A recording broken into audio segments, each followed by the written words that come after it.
बहुत आज शाम को प्रभु का वचन के साथ आने के लिए परमेश्वर ने एक मदद किया है, इसलिए परमेश्वर को बहुत बहुत धन्यवाद देता हूँ। हर शनिवार को हम प्रभु यीशु मसीह का दूसरा आगमन और उसके तुरंत बाद क्या क्या हो रहा है उसी के बारे में हम सीख कर आ रहा है।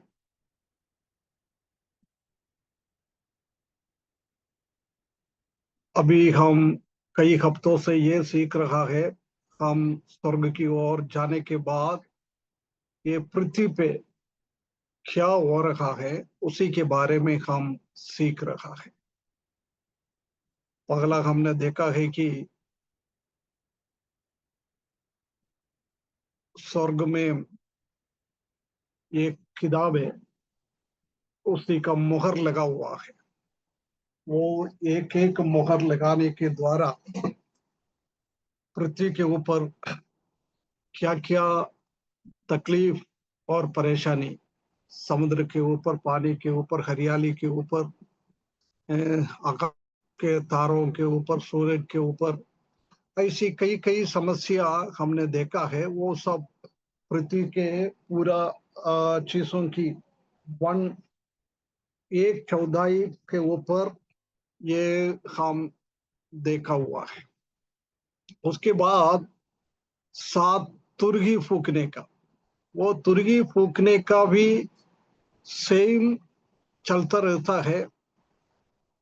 समुद्र के ऊपर, पानी के ऊपर, आकाश के ऊपर, हरियाली के ऊपर, ऐसी बहुत सारा हो रहा है। उसके बाद हमने देखा है 5 महीना लोगों को तंग करने के लिए एक बहुत बड़ा एक बाधा,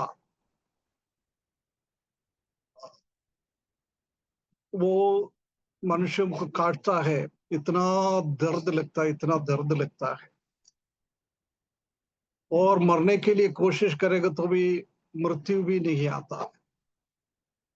उसके बाद हमने देखा था कि मनुष्यों के ऊपर एक कठोरा, ऊपर से स्वर्ग के ऊपर से परमेश्वर का प्रकोप का कठोरा ऊपर डालता है, जब मनुष्यों के ऊपर बहुत बड़ा फोड़ा जैसी आ जाता है। इतना दर्दनाक, इतना दर्दनाक, धूप बिड़ जाता है, आग के जैसी सूरज से आग निकलता है। ऐसी कई समस्या हमने देखा है। समुद्र के ऊपर भी पूरा का समुद्र का पानी मरे हुए लोगों का लहू जैसी बदल जाएगा, उसी के अंदर का पूरा जानवर ये सब खत्म हो जाएगा, जहाज पूरा खत्म हो जाएगा। इसी बात को हमने वो तुरही फूकने के द्वारा, सॉरी, वो कटोरा उंडेलने के द्वारा हुआ है, उसी बात को हमने देखा है। अभी ये सब परमेश्वर की ओर से आता है। आज हम 17, 18, 19, 20 ये 3 अध्याय में हम देख सकते हैं कि दुनिया के ऊपर 7 चीजों के ऊपर बहुत दर्दनाक रीति से उसी को खत्म करने के लिए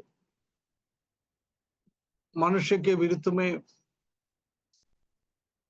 कलीसिया को के विरुद्ध में काम करने वाला 7 चीजों को खत्म कर रहा है।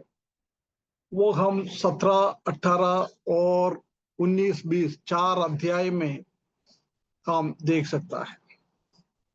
आइए हम आज 17वें अध्याय में की ओर आए। प्रकाशित वाक्य 17वां अध्याय, उसी में हम देख सकते हैं कि the first doom of ecclesiastical Babylon. ये पूरा दुनिया में बहुत सारा गलत जाति व्यवस्था है, आराधना का व्यवस्था है, ये सब शैतान की ओर से सच्चाई को लोगों के बीच में से हटाने के लिए शैतान बहुत बड़ा काम करता है। गलत कास्ट सिस्टम, गलत आराधना रीति, उसी को खत्म करने वाला है। हम जानता है कि सच्चा परमेश्वर को जानने वाला लोग, सच्चाई को जानने वाला, सच्चाई को जानकर परमेश्वर को आराधना करने वाला लोग इस दुनिया में बहुत कम है, बहुत कम।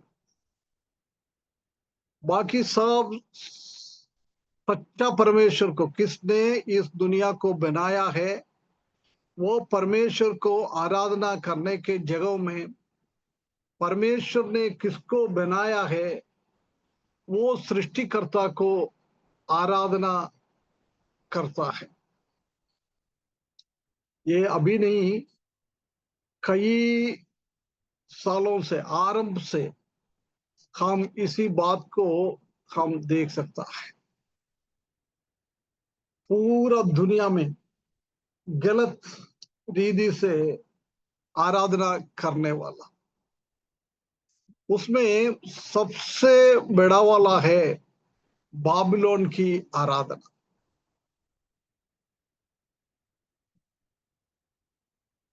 बाबिलोन में हम जानते हैं कि बाबिलोन का आरंभ उत्पत्ति की किताब 11वें अध्याय में हम देख सकता है। 11वें अध्याय में निम्रोद करके एक ने वो बाबिलोन को बनाया था। उनका यही था कि हम एक बहुत बड़ा मकान, इतना ऊंचा बना के, टावर टावर बना के स्वर्ग तक पहुंचना है, वही था उनका इच्छा। उसके लिए वो लोग बनाने किया है, परंतु हम जानते हैं कि उधर क्या हो गया है। उसी टाइम तक पूरा दुनिया में, आदम से लेकर बाबिलोन की 11वें अध्याय तक, पूरा दुनिया में लोग एक ही भाषा में बात करने वाला लोग थे। परंतु वो बाबिलोन का वो बनाने के टाइम परमेश्वर ने उनका बीच में आकर वो काम को बंद करने के लिए लोगों का भाषा अलग अलग कर दिया है। जब से अलग अलग भाषा आया है, इसलिए उन लोगों काम करते रहता है। किसी को बोलता है रेती लेके आ जाओ, वो ईंट लेके आ जाता था। है, किसी को बोलता था सरिया लेके आ जाओ, उसी टाइम वो और कुछ लेके आ जाता था। ऐसे किसी को समझ में नहीं आता है, ऐसी एक कंफ्यूजन में डाला है। ये शैतान का बहुत बड़ा काम था। जब से हम देख सकता है कि ये बाबिलोन बहुत खतरनाक जगह है, खतरनाक जगह। हमेशा परमेश्वर को सच्चाई में आराधना करने के जगह में गलत आराधना रीति, परमेश्वर का सृष्टि को, सृष्टिकर्ता को आराधना के करने के जगहों में सृष्टि को आराधना किया, करना चालू किया है। जब से ये पूरी बात हम देख सकता है कि ऐसी पूरा दुनिया में गलत रिलीजन, गलत जाति व्यवस्था, कास्ट सिस्टम, ये सब आके अपना अपना तरीके से लोग आराधना करने के लिए लग गया। किसी लोग प्रकृति को आराधना करता था, किसी लोग सूरज को आराधना करता था, किसी लोग मूर्ति को आराधना करता था, किसी लोग पेड़ों को आराधना करता है, किसी लोग जानवर को आराधना करता है। परंतु सच्चा परमेश्वर को आराधना करने से लोगों का हृदयों में बात कर कर वो आराधना सिस्टम को बदल दिया है। वो ये बाबिलोन, ये ना, ये बाबिलोन को हम दो तरीके से समझ सकता है। ये बाबिलोन में एक जाति व्यवस्था के हिसाब से आराधना का सिस्टम। और बाबिलोन में हम देख सकता है कि पूरा दुनिया को शासन करने में सबसे पहला बाबिलोन से निकला हुआ है ना। 17वें अध्याय में जाति व्यवस्था का बाबिलोन को प्रभु यीशु मसीह सत्यानाश कर रहा है। और 18वें अध्याय में राष्ट्र रीति से, शासन की रीति से पूरा दुनिया का शासनकार को शासन कर रहा है, उसी को सबको सत्यानाश कर रहा है। ये 17-18 अध्याय में ये हम देख सकता है। हम जानता है कि आखिरी में ये आराधना करवाने के लिए, मुझे आराधना करो, वो मसीही विरोधी ने किया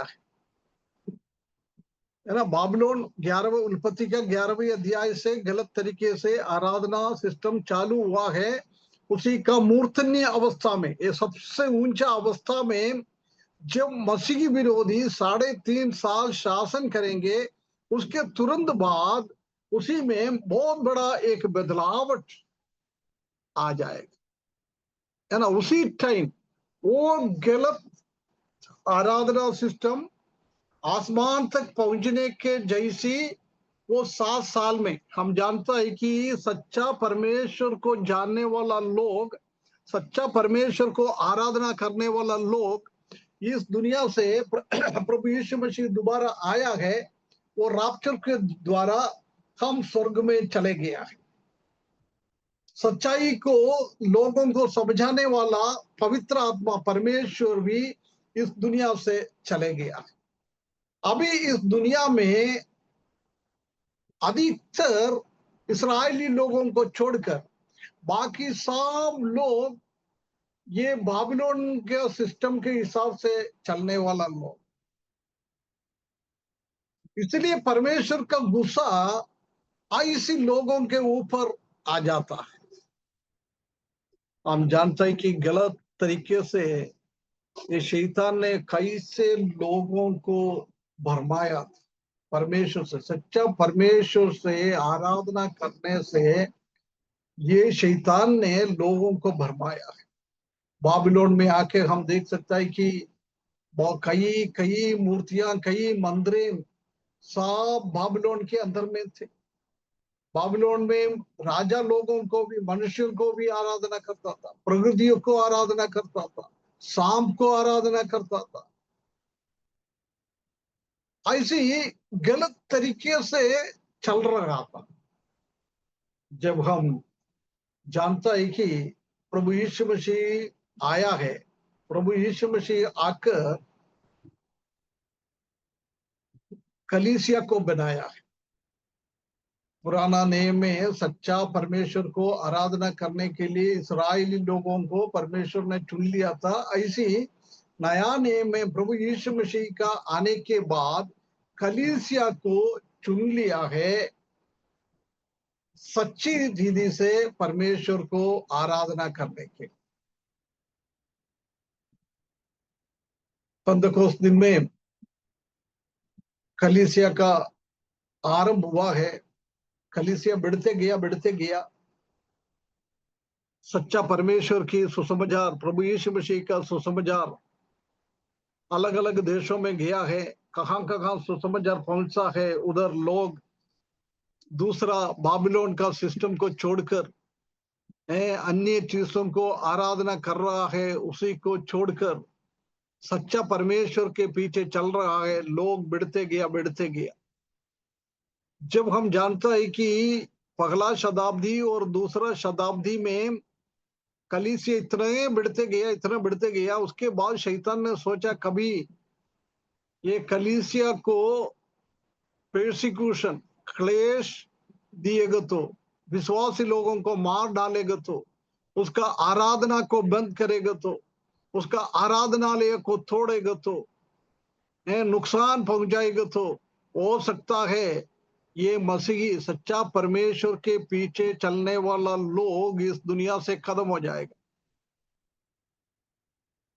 परंतु हम जानता है कि कितना क्लेश कलीसिया के ऊपर आ जाता है, उतना कलीसिया बढ़ते जा रहे। इसलिए शैतान ने सोचा, अरे यार ये तो अच्छा काम नहीं है। हम सोच रहा है प्रभु यीशु मसीह का नाम और कलीसिया को, प्रभु यीशु मसीह का लोगों को खत्म करेगा तो ये सिस्टम खत्म हो जाएगा। ऐसी सोचकर उन लोगों ने बहुत मेहनत किया। परंतु जितना उन लोगों को तंग करने के लिए चालू किया है, उसी के पगले वो सिर्फ वो यरूशलेम में ही प्रभु यीशु मसीह के बारे में बोलता था। परंतु जब पेर्सिक्यूशन बढ़ गया है, वो यरूशलेम छोड़कर इधर उधर जाने लग गया है, अन्य जाति लोगों के बीच में भी गया है, उधर भी जाके सुसमाचार सुनाने लग गया है। उधर भी कई लोग विश्वास में आया, सच्चा परमेश्वर को आराधना करने के लिए उसी झुंड के साथ जुड़ गया है।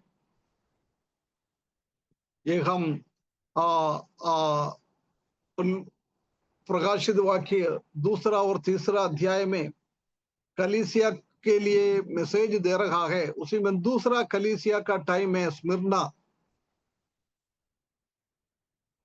ये शैतान बहुत तंग करने का टाइम। उसके तुरंत बाद हम देख सकता है कि ये शैतान ने सोचा, अरे यार ऐसी करेगा तो ये लोग बढ़ते जा रहा है, हमने इसको कितना इसको कदम करने के लिए सोचा है, उससे बढ़कर ये कलीसिया बढ़ते जा रहा है। इसलिए अभी क्या करूं। पहले भी मैंने ये बात को आपके बीच में बोला है। उसी टाइम रोमन एक एम्परर था, एक सम्राट था, कॉन्स्टेंटाइन करके। वो कॉन्स्टेंटाइन इतना स्ट्रॉन्ग था, कहीं भी जाएगा तो उसी देश के ऊपर उसको विजय मिलता था, कोई उसको हरा नहीं सकता था। परंतु एक बार उसने दूसरा देश के विरुद्ध में युद्ध करने के लिए गया है, जब वो फेल हो गया, पराजित हो गया है, वापस आया, सोचने लग गया, अरे मेरा जिंदगी में कभी भी नहीं हुआ है ऐसी एक चीज, पराजित मैंने कभी देखा नहीं, इस बार क्यों। वो थोड़ा सा आधा नींद में आया। नींद में आने के टाइम उनका एक स्वप्न में एक क्रूस का निशान उसने देखा है ना। उसको मालूम है ये क्रूस का निशान ईसाई लोगों का है, मसीही लोगों का है। इसलिए उसने अगले दिन क्या किया है, सब सिपाही लोगों को बोला है, तुम कल उसी जगह में हम जाएंगे, उसी देश में युद्ध करने के लिए।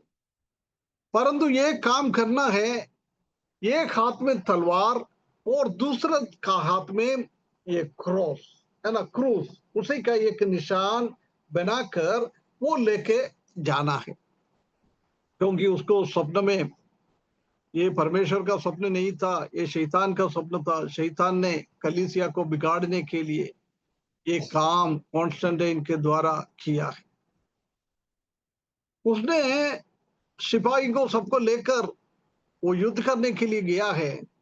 जब क्या है, पिछले बार उसको पराजित हुआ था, उसी देश के ऊपर अभी वो कब्जा कर दिया है, उसी को विजय प्राप्त हुआ है। जब कॉन्स्टेंटाइन एम्पर ने सोचा, यार यार देख, मैंने पहला मेरा देवी देवताओं का नाम लेके गया था, जब मेरे को पराजित हुआ है, परंतु अभी मैं यीशु मसीह का, ईसाई लोगों का, मसीही लोगों का निशान एक प्रूफ लेकर गया है, इसलिए मुझे क्या मिला है, विजय प्राप्त हुआ।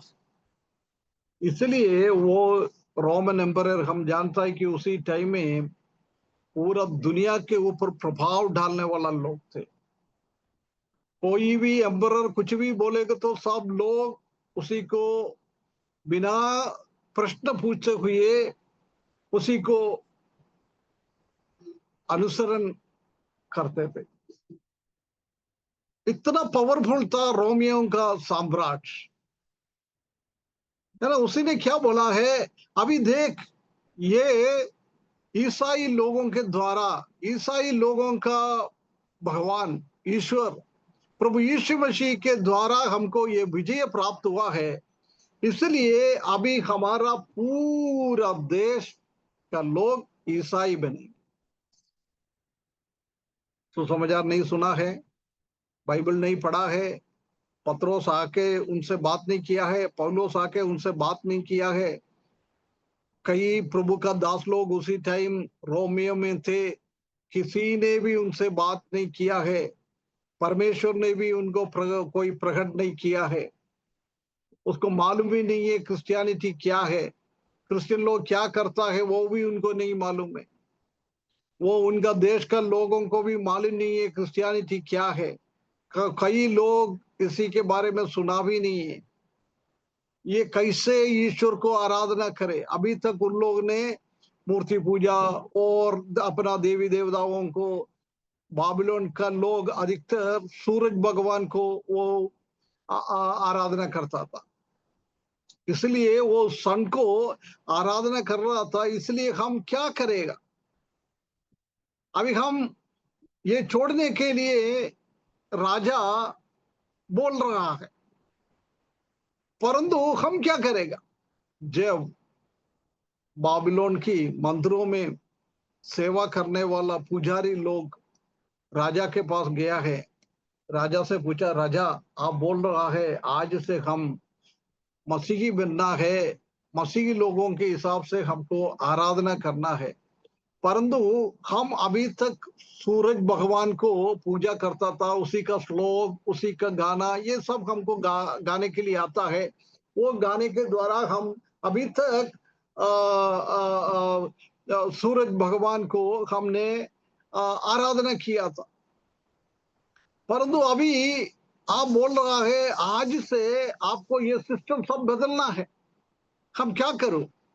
कई कोई ईसाई लोगों का पूजा करने वाला, आराधना करने वाला कुछ लोगों को लेकर हमको सिखाएगा तो कम से कम हम उसी हिसाब से कर सकता है। जब शैतान ने ये राजा के द्वारा क्या विचार डाला है, बोला है तुम लोग कुछ भी नहीं करना है, जगह जगह तुमने तुम्हारा भगवान का नाम लेता था, सूरज भगवान का नहीं तो और भी कोई भगवान का नाम लेता था, उसी के जगह में तुम यीशु मसीह का नाम ले और कुछ नहीं करना। यानी ये एडी तीसरा शताब्दी में परगमोस का कलीसिया का टाइम में ऐसी एक सिस्टम पूरा दुनिया में आया है, सब लोग ईसाई बन गया है, परंतु सिर्फ ईसाई का रिलीजन। हम जानता है कि प्रभु यीशु मसीह ने ईसाई को बनाया है, वो एक जाति नहीं था, एक रिलीजन नहीं था, वो एक मार्ग था। परमेश्वर ने खुद आकर अपना जीवन के द्वारा, अपना बलि के द्वारा हमारा पापों को बचाकर हमको अच्छा मार्ग में लेके आया, हमारा स्वभाव को बदल दिया है, हमारा जाति को नहीं बदला है, सिर्फ स्वभाव को बदला है, सच्चा परमेश्वर को आराधना करने के लिए हमको बदला है। परंतु जब ये कॉन्स्टेंटाइन सम्राट ने ये बात सबको बताया है, जब से बाबिलोन का एक ग्रुप के जैसी ईसाई लोगों का एक ग्रुप बन गया, बिना जानकारी, बाइबल नहीं पढ़ता है, बाइबल के बारे में जानकारी नहीं है, कुछ भी नहीं है, ऐसी एक अवस्था में है ये लोग आ गया। वो मंदिर का पूजा बंद कर दिया है, अपना देवी देवताओं को पूजा करता था वो सब वो हटा दिया है, उसी के जगह में बहुत सारा जाति लोग कर रहा था, ऐसी आराधना का सिस्टम दुनिया में लेके आया है।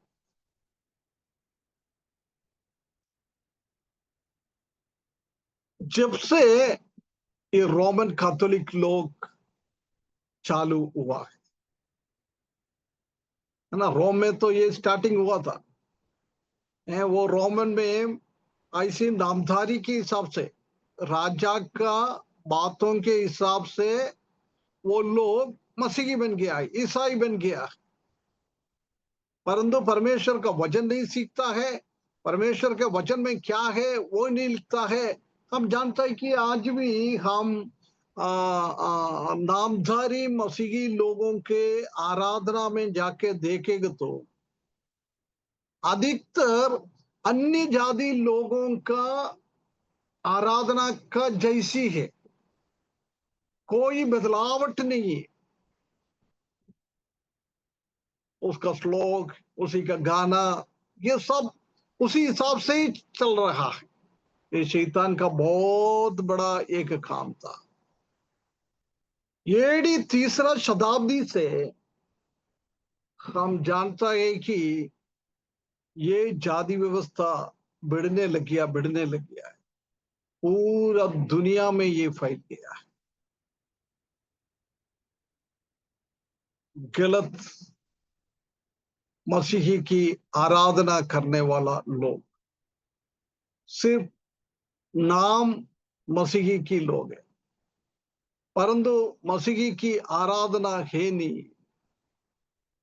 उसी का हेडक्वार्टर वो भी रोम में आ गया है, वतिकान में। अंत्योकिया में कैथोलिक लोगों का मेन है, रोम का वतिकान में।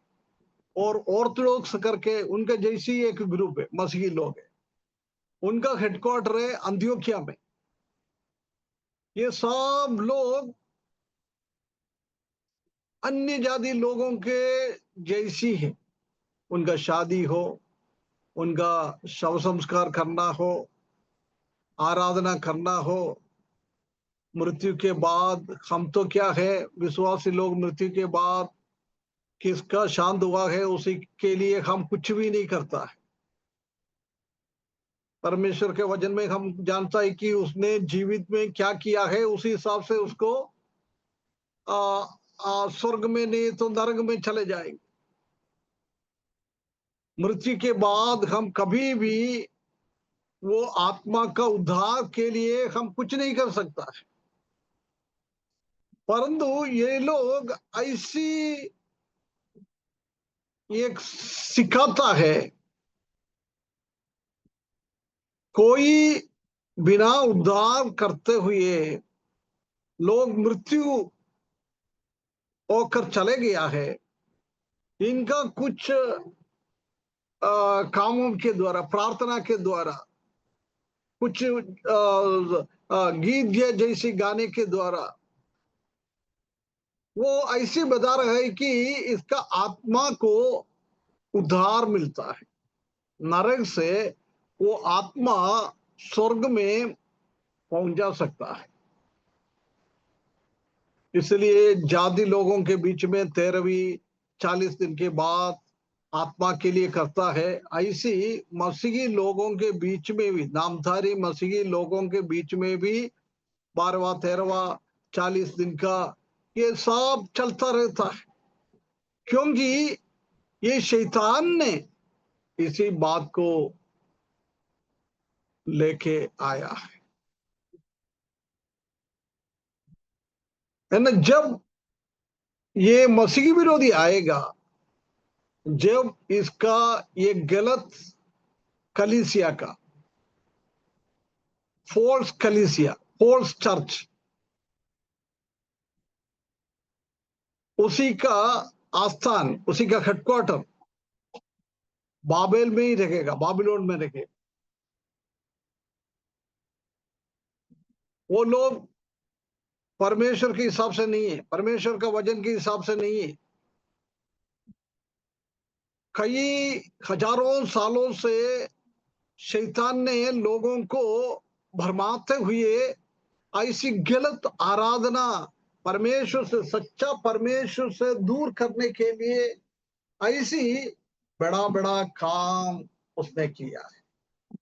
अभी ये मसीह की विरोधी के टाइम वो बहुत बहुत आसमान तक पहुंचा है।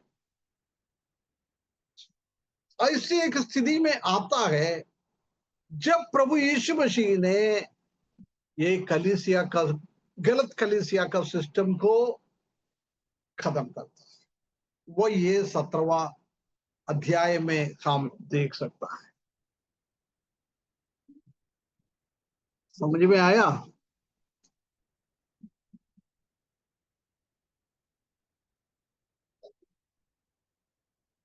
जी। है ना, ये उसी का सत्यानाश है। अभी हम एक एक पद थोड़ा पढ़े, ज्यादा हम इसका पढ़ाई नहीं करना है ना, थोड़ा एक एक पद पढ़ के हम उसको थोड़ा समझा के आगे बढ़े। 17 अध्याय अंकल। हाँ, और जिन 7 स्वर्गदूतों के पास वे 7 कटोरे थे, उनमें से एक ने आकर मुझसे यह कहा कि इधर आ, मैं तुझे उस बड़ी वेश्या का दंड दिखाऊं जो बहुत से पानियों पर बैठी है।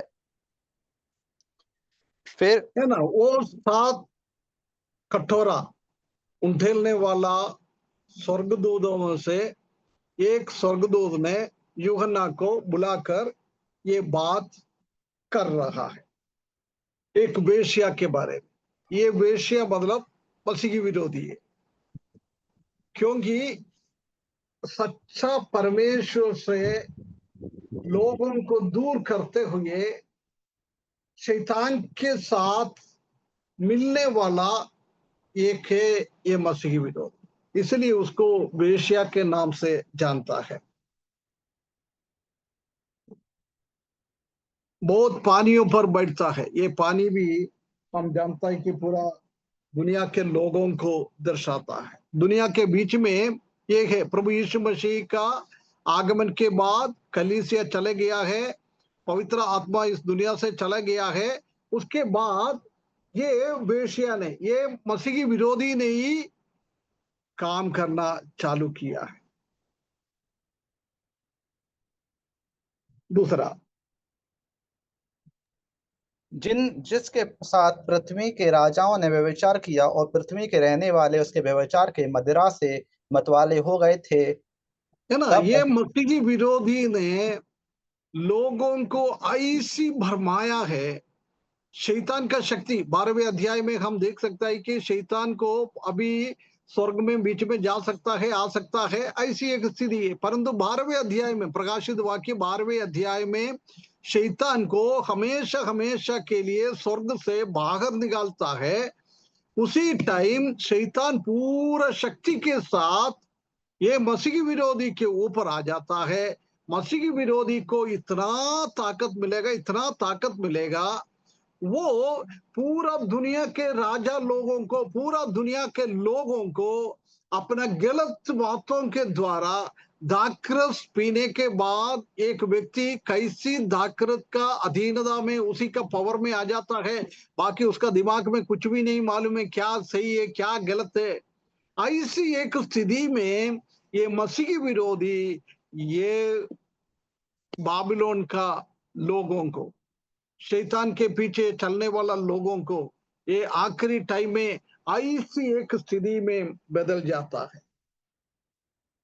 तीसरा, तब वह मुझे आत्मा में जंगल को ले गया और मैंने किरीमंजी रंग के पशु पर जो निंदा के नामों से छिपा हुआ था और जिसके 7 सिर और 7 सींग थे, एक स्त्री को बैठे हुए देखा।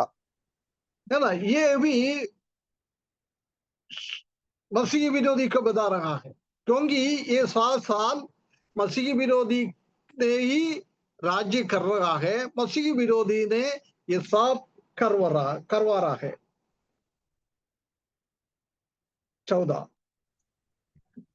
वह यह स्त्री बैजनी और किरीमंजी कपड़े पहने थी और सोने और बहुमूल्य मणियों और मोतियों से सजी हुई थी, और उसके हाथ में एक सोने का कटोरा था जो घृणित वस्तुओं से और उसके व्यभिचार की अशुद्ध वस्तुओं से भरा हुआ था।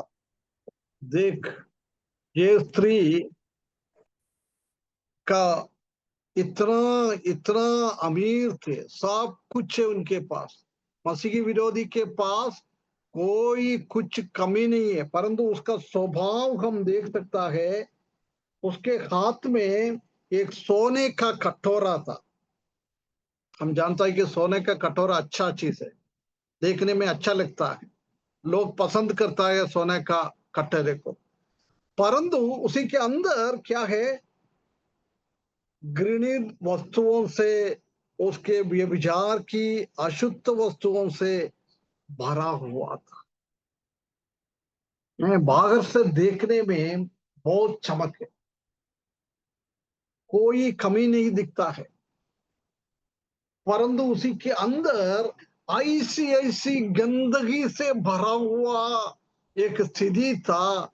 ये मसीह विरोधी का है ना। मसीह विरोधी ने ये अशुद्धता के साथ, ये घृणित वस्तुओं के साथ लोगों को भरमाया है।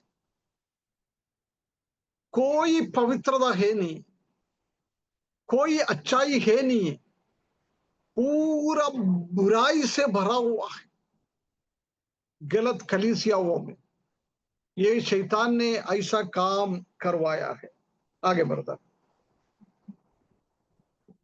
और उसके माथे पर यह नाम लिखा था, भेद बड़ा बबूल, पृथ्वी की वेश्याओं और घृणित वस्तुओं की माता। है ना, समझ में आया ना इसका क्या नाम है, उसका क्या है? उधर भी बहुत क्लियरली लिखा है, वो बड़ा बाबुल, पृथ्वी की वेश्याओं और घृणित वस्तुओं की माता है। इसका अभी अभी मैंने बोला था ना, बाबिलोन में आया है, बाबुल में आया है। वो बाबुल में बैठकर लोगों को भरमाता है, लोगों को बोलता है मुझे आराधना करना है। ऐसी लोगों को खींचकर वो लेके आ रहा है। बड़ा बाबुल, पृथ्वी की वेश्याओं और घृणित वस्तुओं की माता। कोई भलाई नहीं है उसमें, कोई सच्चाई है नहीं है। ऐसी एक जाति व्यवस्था, ऐसी एक गलत कलीसिया को ये व्यक्ति ने बना दिया है। छठवां। और मैंने उस स्त्री को पवित्र लोगों के लहू और यीशु के गवाहों के लहू पीने से मतवाली देखा, और उसे देखकर मैं चकित हो गया। है ना, लोगों को, प्रभु यीशु मसीह का लोगों को मार डाला है, उसी का लहू पिया है। हम जानता है कि कितना सच्चा कलीसिया के विरुद्ध में है। वो नामधारी मसीहा हो और बाबिलोन का और जाति व्यवस्था हो, सब लोग सच्चा परमेश्वर के पीछे चलने वाला लोगों को मार डालने के लिए, उसका खून बहाने के लिए पीछे पड़ा हुआ है। कई सालों से ये कर रहा है। अभी ये आखिरी टाइम में भी, ये 7 साल में भी, आखिरी 3.5 साल में भी ये बहुत बड़ी रीति से ये काम, ये शैतान इन लोगों के द्वारा करवा रहा है। ये इधर का वो गलत कलीसिया, परमेश्वर को आराधना नहीं करने वाला लोगों का झुंड, उसी को हम इधर देख सकता है। और आगे बढ़ा। उस स्वर्गदूत ने मुझसे कहा, तू क्यों चकित हुआ? मैं इस स्त्री और उस पशु का जिस पर वह सवार है और जिसके 7 सिर और 10 सींग है, तुझे भेद बताता हूँ। वो बोल रहा है, इनको देखकर, ये पशु को, ये स्त्री को देखकर यूहन्ना बहुत अचंभित हो गया है। जब वो बोल रहा है मैं इसका भेद समझाता हूँ, इसका मतलब क्या है वो समझाता हूँ। आगे। जो पशु तूने देखा है वह पहले तो था, पर अब नहीं है, और अथाह कुंड से निकलकर विनाश में पड़ेगा। और पृथ्वी के रहने वाले जिनके नाम जगत की उत्पत्ति के समय से जीवन की पुस्तक में लिखे नहीं गए, उस पशु के यह दशा देखकर कि पहले था और अब नहीं और फिर आ जाएगा, अगवा अचंबा करेंगे। ये मसीह की विरोधी के बारे में बोल रहा है। मसीह की विरोधी पहले था, अभी नहीं है, अभी और आने वाला है। ये हम जानते हैं कि प्रभु यीशु मसीह इस दुनिया में था, उसी टाइम प्रभु यीशु मसीह को पकड़वाना, मार डालवाना, ये सब यूदा ने किया है। वो यूदा में ये शैतान घुस गया था, है ना। वो मृत्यु के द्वारा पाताल में चले गई। अभी ये आखिरी टाइम में वापस वो मसीह की विरोधी अभी आ रहा है, उसी के बारे में बोल रहा है। हाँ, उस बुद्धि के लिए जिसमें ज्ञान है यही अवसर है। वे सातों सिर 7 पहाड़ हैं जिन पर वह स्त्री बैठी है। है ना। ये 7 पहाड़ का ऐसी बोलता है कुछ लोग, ये इटली को, वतिकान सिटी को बताता है। ये 7 पहाड़ों से बना हुआ एक जगह है ना, क्योंकि ये रोमन कैथोलिक का सेंटर है। उस उधर ये मसीही बोलकर बैठ रहा है। आगे। और वे 7 राजा भी हैं, 5 तो हो चुके हैं और एक अभी है और एक अब तक आया नहीं, और जब आएगा तो कुछ समय तक उसका रहना भी अवश्य है। है ना। इधर भी ये दानियल की किताब में पूरा दुनिया को शासन करने वाला लोगों के बारे में हम देख सकते हैं। पहले, सबसे पहला था दानियल के पहले इजिप्ट बहुत स्ट्रांग था। इजिप्ट के बाद बाबिलोन, उसके बाद मेदा पार्सिया, उसके बाद ग्रीस, उसके बाद रोम। ये ना, ये 5 राज्यों के बारे में बोल रहा है। वो उसी से बीच में ये मसीह विरोधी आएगा। जब यूहन्ना को ये प्रकट करवा रहा है, ये बता रहा था, उसी टाइम मसीह विरोधी नहीं आया गया, अभी मसीह विरोधी आने वाला है। आगे। और और वे 7 राजा भी 5 तो हो चुके हैं और एक और जो पशु पहले था अब तक नहीं आप वह 8वां है और उन 7 में से उत्पन्न हुआ और विनाश में पड़ेगा। है ना। वो ये 7 में से निकलेगा। दानियल की किताब में हम देख सकता है कि वो छोटा सिंह, वो मसीही विरोधी है। वो मसीही विरोधी को बाबिलोन का भी स्वभाव था, मेदे पर्सिया का भी स्वभाव था, ग्रीस का भी स्वभाव था, रोमियों की स्वभाव था। ऐसी एक स्वभाव वाला मसीही विरोधी ये लोगों को भड़काने के लिए पहले से शैतान भड़का रहा है। अभी उनको बहुत ज्यादा रीति से उसको भड़कने वाला मसीही विरोधी के बारे में बोल रहा है। आगे। और और जो 10 सींग तूने देखे वे 10 राजा हैं जिन्होंने अब तक राज्य नहीं पाया, पर उस पशु के साथ घड़ी भर के लिए राजाओं का सा अधिकार पाएंगे। ये ना, ये हम जानता है कि निबुकदनेस्सर ने वो स्वप्न देखा है। वो मूर्ति, मूर्ति का सिर सोने से था, उसी का चेस्ट, सीना सिल्वर से, चांदी से था। उसके बाद हम देख सकते हैं कि ब्रॉन्ज, ब्रॉन्ज पीतल, पीतल से था। उसके बाद लोहे से था। ऐसी एक एक था। उसी का सबसे आखिरी में हम देख सकते हैं कि वो लोहा और मिट्टी से भरा हुआ एक स्थिति। आज का हमारा डेमोक्रेसी, आज का हमारा शासन को ये बता रहा है। उसी के बाद में वो पाव में 10 अंगुली, अंगूठी क्या है ना, पाव में 10 अंगूठियों को देखता है। वो 10 राज्य अभी वापस आने वाला, अभी तक आया नहीं है, अभी भी नहीं आया है। 2000 साल पहले यूहन्ना को ये दर्शा रहा था, उसी टाइम में भी नहीं आया।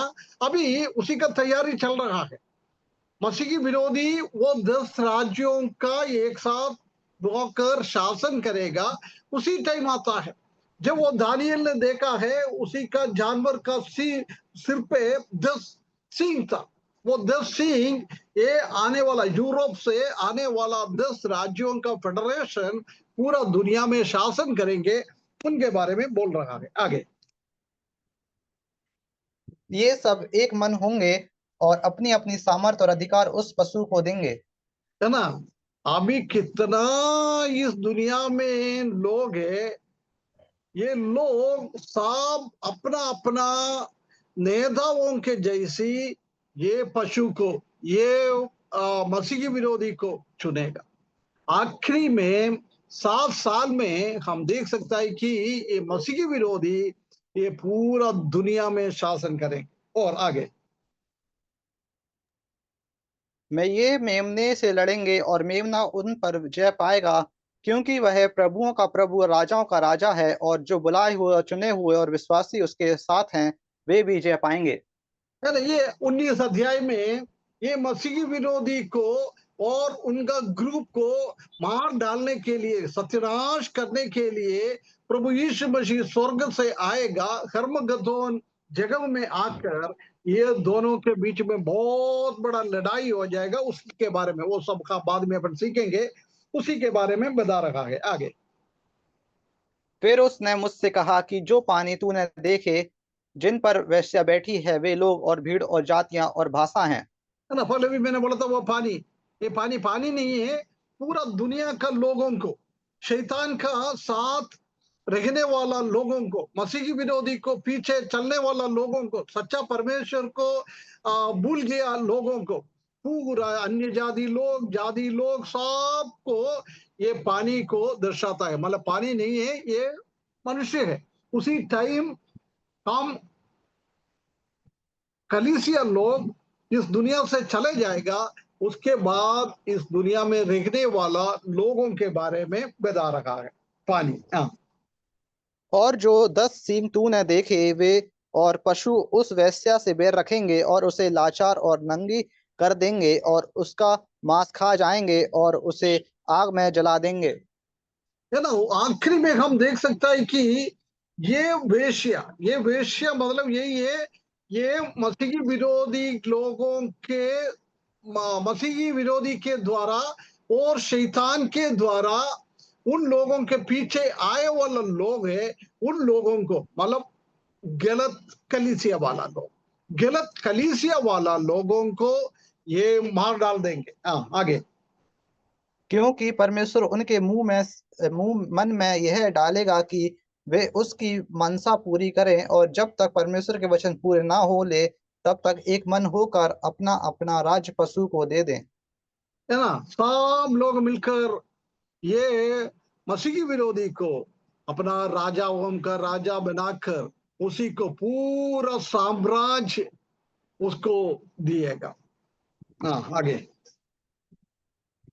और वह स्त्री जिस तूने देखा है वह बड़ा नगर है जो पृथ्वी के राजाओं पर राज करता है। है ना। ये स्त्री पूरा दुनिया के ऊपर शासन करता है, क्योंकि शैतान के साथ घूमने वाला गलत बातों को, आखिरी में ऐसी गलत जातियों को, गलत रीत लोगों को वो खत्म करने वाला एक स्थिति को इस अध्याय में हम देख सकता है। क्योंकि आज परमेश्वर को अच्छी तरह से परमेश्वर के वचन के हिसाब से नहीं मानता है, परमेश्वर चाहता नहीं है ये करने के लिए, वो बात करने वाला लोग, हम जानता है कि परमेश्वर ने 10 आज्ञा दिया है, उसी में सबसे पहला आज्ञा है मेरे जगहों में कोई ईश्वर तुम्हारे बीच में ना होना चाहिए।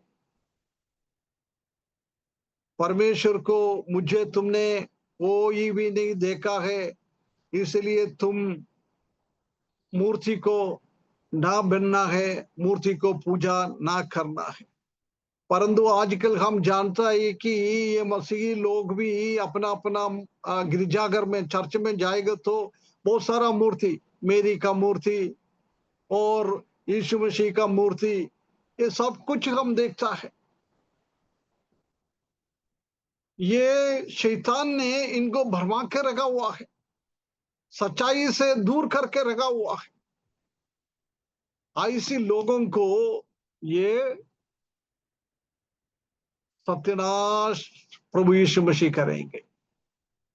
हम जानते हैं कि क्रिसमस ये प्रभु यीशु मसीह का जन्मदिन नहीं है, किसी को भी नहीं मालूम है प्रभु यीशु मसीह का जन्म कब हुआ है, परंतु ये उन लोगों का, भगवान लोगों का जन्मदिन वो लोग मानता था। वो बाबलोन का जादी लोग ये प्रभु यीशु मसीह का जन्मदिन के रूप में बदल दिया। जब वो कॉन्स्टेंटाइन ने सब कुछ, उनका जाति व्यवस्था के अंदर क्या क्या त्योहार चलता था, क्या क्या बड़ा बड़ा दिन चलता था, वो सब दिन ये मसीही प्रभु यीशु मसीह से कंपेयर करके वो बदल दिया है। ईस्टर ये सब उनका देवी देवताओं का पूजा का दिन थे। नामधारी मसीही लोग 40 दिन का, 50 दिन का व्रत देखता है, वो भी अन्य जाति लोगों से आया हुआ है अच्छी से।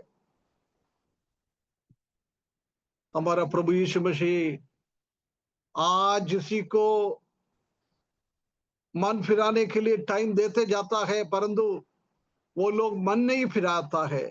इसलिए आखिरी में परमेश्वर का बहुत बड़ा क्रोध इस पृथ्वी पे आकर इन लोगों को, इन जाति व्यवस्था को, हर एक जाति व्यवस्थाओं को, कलीसिया को छोड़कर, कलीसिया तो ऊपर चले गया है, कलीसिया को छोड़कर बाकी सबको ये कदम करेंगे, यहूदी लोगों को बचाएंगे, बाकी सबको परमेश्वर का बहुत बड़ा प्रकोप आकर इन लोगों को सबको इस दुनिया से मिटा देंगे। ये परमेश्वर का सबसे पहला 7 चीजों को परमेश्वर सत्यानाश करता है। उसी में से सबसे पहला प्रभु यीशु मसीह इस दुनिया में, जब प्रभु यीशु मसीह दुनिया में आया नहीं है, स्वर्ग में बैठ के ही ये बातों को कर ये गलत कलीसिया, प्रभु यीशु मसीह को, परमेश्वर को कौन नहीं मानता है, उनको सबको सत्यानाश करते हुए इस दुनिया से मिटा देंगे। ये बात हम, जब हम स्वर्ग में रहेंगे, दुनिया में लोगों के ऊपर सत्यानाश करते हुए मोहर के द्वारा और तुरही फूकने के द्वारा और कटोरा ढेलने के द्वारा पृथ्वी के ऊपर, पूरा पृथ्वी के ऊपर, 16वें अध्याय में पिछले दिन में हमने पढ़ा था कि तो पूरा दुनिया के लोगों के ऊपर ऐसी दंड देता है, ऐसी दंड देता है। उसके बाद तुरंत बाद क्या करता है, ये गलत कलीसियाओं और उनके नेताओं को, सबको इस दुनिया से हमेशा हमेशा के लिए खत्म करेगा। वही चीज हम ये 17वें पद में हम देख सकता है ना। आने वाला दिनों में हम 18वें पद में इस पूरा राज्य को शासन करने वाला लोग, पूरा देशों में शासन करने वाला लोगों का उन्मूलन नाश हम 18वें अध्याय में हम देखेंगे। प्रभु चाहे तो हम अगले हफ्ते वो देखेंगे। इतना हमारे लिए ये नहीं है, सिर्फ थोड़ा सा जानकारी के लिए ये बात हम सीख रहा है। हम लोगों को भी बोल सकता है, नामधारी मसीही लोग और अन्य जाति का लोगों को हम समझा सकता है कि तुम लोग आज सच्चाई को छोड़कर चल रहा है, परंतु एक दिन प्रभु यीशु मसीह ये पूरा सिस्टम को खत्म करने वाला है। परमेश्वर का बहुत बड़ा प्रकोप उन लोगों के ऊपर आ जाएगा। वो बात को समझाने के लिए, उन लोगों का समझाकर उनका उद्धार के लिए प्रार्थना करने के लिए ये पढ़ने के द्वारा परमेश्वर हमको सहायता करे। उसके बड़े नाम की महिमा हो।